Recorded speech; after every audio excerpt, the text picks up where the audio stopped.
Okay, welcome back to Day Trade Like a Pro. It is April 29th. We're going to hop over here and look at the S&P 500.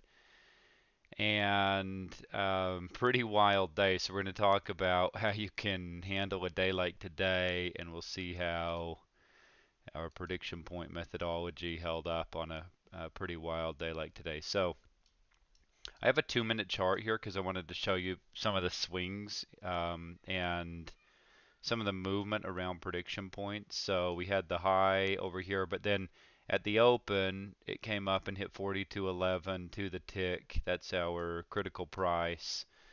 And I'm going to show you a couple of things here today that I think are important as far as the methodology for prediction points is concerned. So a couple of things. If you look above right here at 14.5, the next price is up here about 40 points away. And when you have those big gaps like that in prediction points, generally the market's going to fill those big gaps. Okay, that's generally how that's going to happen. And so that makes the levels, for example, here and here and here, even more important as call it resistance, and it's not really accurate to call it resistance because 42.11 had never traded until it traded at the open. All right, and we gave you that price last night. So basically, it makes these levels even more important as a resistance level than if we were, let's say, if we were basically selling against here. Well, where's it going if it breaks? It's going to here. But if it breaks out up above here, it's going to 42.54 plus. So really significant to break out up above that. Okay, so here's what happened. What we said in the pre-market video was that ideally 4200 area would hold. All right. So, and I said in map we had 42.99 as well. So here's what happened. It came down, it hit 41.9850, and these are 2-minute candles, okay? So you had this candle with this, so a bit of a retrace here, and then basically 5 or 6 minutes where you could have taken this trade off if you got long here. And then it broke, and then it came back, and there was 99, and that we said that if we broke 4200, which this did break 4200, that it would be at least back down to 90, and then we said that 86.75 would be important, and then 81.75 was sort of our line in the sand breakdown level, couldn't go below that. So what happened? It came down here, it broke 4200, came back to 41.99. So if you just think through this, if it's at 41.99 and it's going to 41.90 minimum, that's 9 points. So does that fit inside of your risk to reward parameters? So if you risked 3 points and you had a 9-point target, you're at 3 to 1. If you can do it and risk a couple of points, it gets even better, more appealing, right? So this would be a trade where not a long term type of thing, but definitely a scalp down to 90. Where did it come? Right here, it came to 90 quarter, one tick short of 90. And then it bounced back to this KP. And this one's a little trickier to take for me. This would be a little harder to take, although completely valid to go short here. Well, if you are doing that, what's next? It basically is, and let me back up a second. Why I think this is a little trickier to take is because 90 was achieved, so it could just keep going and we could go back to a new all-time high. That could happen. But you could also try it. If it breaks and comes back, you can always get long for a move back up. So, either way. So, came within a tick of the KP here. Where did it go? It went to 87.50, and then this move down here, we have a KP at 81.75. It came to 81.50. Okay, that's fine. If it comes any lower, it's a breakdown and we're going lower. It bounced back here to this 87.75, which was key turn, CP, all of that right here. Bounced back to there, moved down to here at 79. This is a 9-point swing right here. So 9 points. And then bounced a bit higher back up into this little supply area at 92.25. And then where did we say it was going? Well, eventually, all I said in the pre-market video was into the 50s eventually, and I'm going to talk about that and what it means for tomorrow. So came all the way down here. We have a CP at 67.50. It came to 68, so 2 ticks short of that CP right there at 67.50. And that was the low of the day, 2 ticks off of the CP. It came back up to the KP. And let me point something out of how I look at things. We never really came back. You see all this trading right here? We never came back to test this. So all day in map, I just kept saying, could come back to 4,200, could come back to 4,200, could come back to 4,200. We're 30 points below 4,200, I'm saying. Still can't rule out it coming back to 4,200. Even more, okay? So came down. Here's the low gets put in and then came back. Held the KP here within a tick. And then where did it come? Back up here at the end of the day. Came back up and tested 09. And things change. The reason that the idea behind the pre-market videos is to give you something that you can use at or around the open. By this part of the day, enough has changed that it's hard for me to try and predict all of that ahead of time. So I'm not even really trying to do that. What I will tell you is that as this came up here, we said, okay, over when the market was about right here, around 04 something right here, we said it should test 07 one more time. So there's 07, tested it to the tick. And then that was it. That was the high for the time being on that swing. And here's the deal. We had a couple of targets. We had a target up above here at 42. Let me go mark this off. So 42.26. You can write this down. 75. Because it's likely we'll see that at some point anyway. So 42.26.75. And then we had another target. It's wild. I think it was 56.75.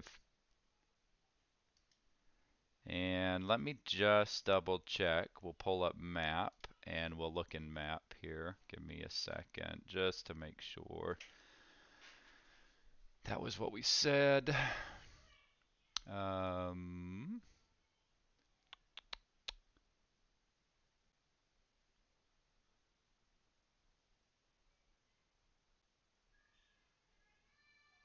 Okay, 57. So where the KP was. Okay, so 57 right there. That's really the target. And that target did not get achieved. It was 11 points short of that target. And the market, even this entire move back up, even though this is wild and I know it bounced like 41 points back up here, this was technically only a bounce. And I say that for the people in our map program know what I mean when I say that. I mean, it didn't break out for a bigger move back to the upside. And that has nothing to do with that it didn't take out this swing. I'm telling you from what information the market gives us and the structure the market provides, this is not a breakout for another move back up. Okay? It means the sellers are still in charge even though it bounced 41 points. And I don't make up the rules. Okay? So that's just the way it is with this right now. Now, That doesn't mean that the buyers won't take over again and won't be back in charge again. If they do, at a minimum, 42.2675 would be the target. Um, and that doesn't mean it has to happen all in one day or all in one leg. It could happen over a week, okay? But that would be the next target. But as long as the sellers stay in charge, and we'll reevaluate things when we come in the morning and we'll see, but as long as the sellers stay in charge, 57 is valid on the table. Okay? Now, that's a lot to ask at this point, so there's a number of things we want to pay attention to. Down in the mid to lower 60s, there's a bit going on down there, but again, 57, that's the target for the sellers, and it's a it's a big long ways down there from where we are right now, given where we've been, where we've come back to, all of what's going on. And so there's a lot happening. So some things are kind of up in the air right now as far as sometimes there's something just really sure. In other words, this is really very likely to happen. And other times it's going to get sorted out a little bit. And we're in one of those phases right now where it's going to get sorted out a little bit. So I suspect by the time I go to sleep tonight, when I wake up in the morning and I come in and I look here, we're going to get some answers as to what's going on. And if we don't get any answers tonight, very likely we'll get some answers tomorrow. Right now, the sellers are in charge. And let's say it like this. Sellers were in charge, and the buyers had a very successful rally, about as high as they could possibly come back without fully taking over again. And on this move down in Globex right here, I think the swing low here in Globex is 93.25. And that's where the buyers needed to defend on that move down. The buyers needed to defend there as kind of a first spot to defend. There's other places that they could get involved, like back into the mid to lower 80s. They could get involved there, and we could see what happens there. So last thing we'll do is we will pull up the prediction points for tomorrow, and we'll see what that looks like. Actually, I haven't even looked at this chart. So I guess I have to save this file. So hang on. And we'll do this way. And we'll see. So I haven't even looked at this chart, so we're going to get a first look at it together, and we'll see what's going to happen with it. Okay, there you have it. Let's see. Okay, so what did I say? Mid to lower 80s, so there you have that. Okay, let's go look at a 5-minute chart and get a better look here. So this area, buyers could come back in here, but look what happens. We all the way back down into here. I bet you if we throw this fib on here, yeah, that low part of the fib gives us 58.75 if I put the fib in between those. So if they were to come and break down here, or especially break down here again, yeah, things really start to change. And we start to open up quite a bit lower again.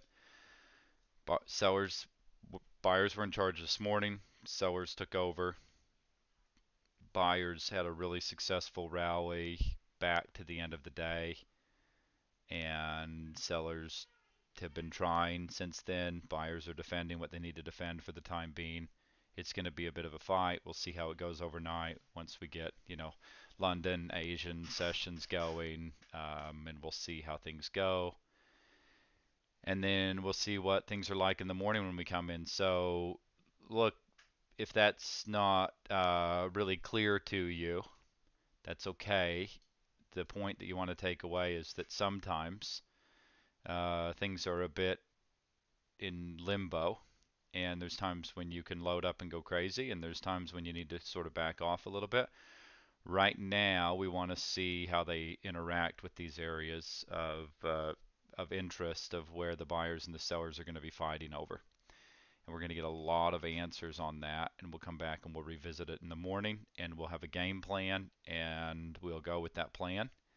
And thanks for being here tonight. If you have questions, put them in the video below here, ask them in Discord, send an email to support@daytradelikeapro.com, and we will see you in the morning for the pre-market walkthrough. Have a great night, everyone.